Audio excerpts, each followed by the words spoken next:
민주당은 1차, 2차 체포영장 집행 때에 그 윤 전 대통령의 모습이 담긴 CCTV 어떻게든 공개하겠다라는 방침입니다. 들어보시죠.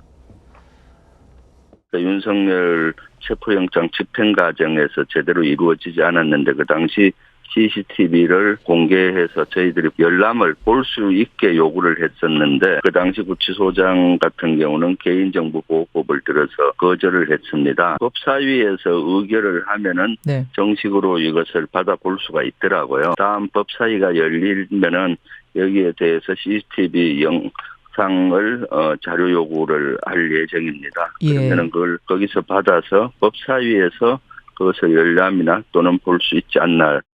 법무부에는 이제 좀 확인을 간접적으로 했었는데 공개에 대해서 원칙적으로 반대하지는 않는다 이런 입장을 확인을 했습니다.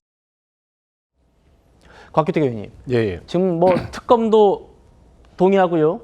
보여주십시오. 특검도 지금 뭐 동의하고 있다고 하고 법무부는 국회 상임위 의결만 해오면은 우리는 제출할 의무가 있기 때문에 하겠다 이런 입장 아닙니까? 뭐 상임위는 그러면 민주당이 지금 장악을 하고 있고 이러면 거의 CCTV 공개된다고 봐야 됩니까? 이제 그 국회 해당 상임위가 법사위인데요. 네. 지금 법사위에서 이제 뭐 민주당 의원들이 의결을 하면 법무부에 자료 제출 요구는 할 수 있겠죠.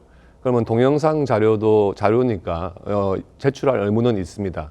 그럼 법무부에서 이제 CCTV에 당시 담긴 내용이 제출을 될 건데 예. 이 부분을 이제 그냥 의원들이 열람을 하고 보는 것으로 끝날 것인지 실제 상임위 현장에서 이것을 뭐 틀어가지고 공개를 할 것인지 이것은 좀 별개의 문제 같아요.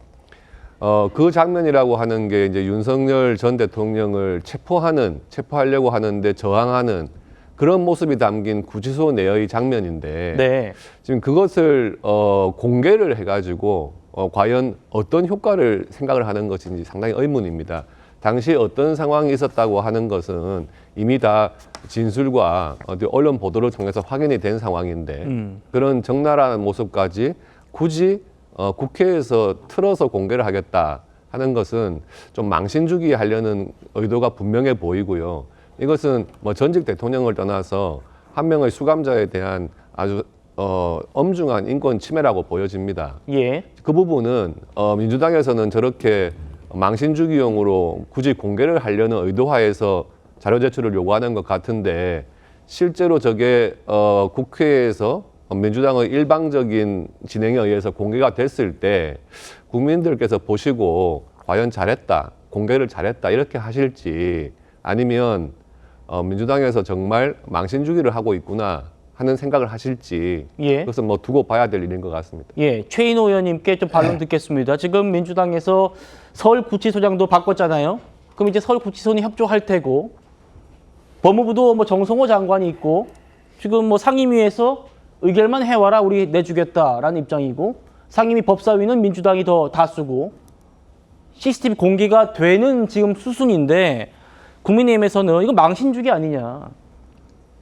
형이 확정되지도 않은 대통령의 이 구치소 영상을 제공하는 거 이거 인격 살인이고 인권 문제이면서도 국격의 문제다라고 반발하고 있습니다. 어떻게 말씀하세요? 그런데 사실관계를 좀 따져보면 당시 강제 인치 과정에서 여러 가지 이제 뭐 완력이 주고받았다, 뭐 대통령이 버텼는지 특히 이제 속옷바람으로 저항을 했다, 과연 이것이 맞느냐, 또 교도관들이 좀 과잉으로 강제력을 행사한 거 아니냐, 뭐 이런 여러 가지 공방이 있는 가운데에 윤석열 전 대통령의 변호인 측이나 또 국민의힘 일부 의원들은 그 과정에서 인권 침해가 있었다라고 주장을 했거든요. 예. 근데 지금은 또 인권 침해가 되기 때문에 CCTV 영상을 또 공개하면 안 된다라고 하는 그런 모순된 지금 주장을 하고 있는데 이거는 좀 되돌아봐야 될 필요가 있다.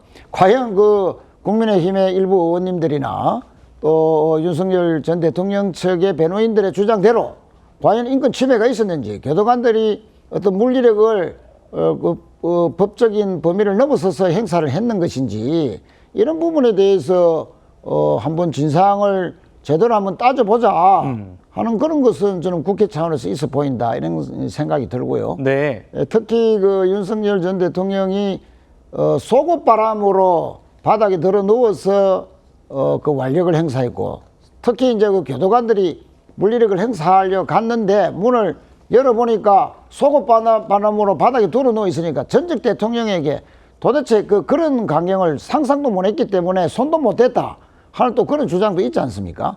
자, 그런 의미를 본다면 과연 윤석열 전 대통령 측에서 과연 정치적으로 자신들이 탄압받고 있다는 것을 지금까지 앞세우기 위해서 과장된 그런 주장을 해왔던 것인지, 실제로 문제가 있었던 것인지는 한번 CCTV를 통해서 확인할 필요가 있다, 이런 생각이 들고요. 실제 윤석열 전 대통령은 1차, 2차 구속 기간 동안에 네. 평균 3사람의 특별 접견을 했고요. 한 번 할 때마다 2시간 이상씩 했습니다.